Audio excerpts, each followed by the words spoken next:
Here I've got XIAOMI Mi Note 10, and let me show you how to change keyboard dictionary on the following device. So let's open the messages at first. Now go to a new one, select whichever contact you have around, but actually you can also do it here, and now tap on the settings. And as you can see, the first tab here is languages, so click here, then select Add Keyboard, and here we've got all possible languages which you can apply. It's like never-ending list. All of us will find something suitable. Let me scroll to the very bottom of the list, and as you can see, you can pick even Zulu or Zaza, whichever language you would like to apply.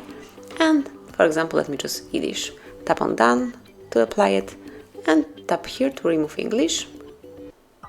And if you'll go back, you will see the difference. So as you can see, we've just changed keyboard dictionary, and you can smoothly write like this.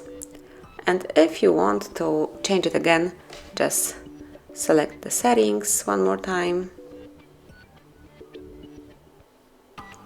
Okay, so press the settings icon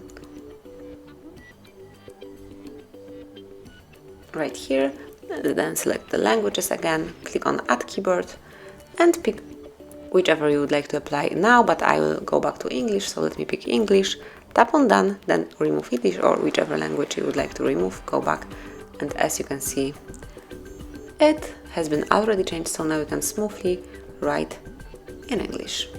So this is it, that would be all. So you can change keyboard dictionary in your XIAOMI Mi Note 10. Thank you for watching, please subscribe our channel and leave the thumbs up.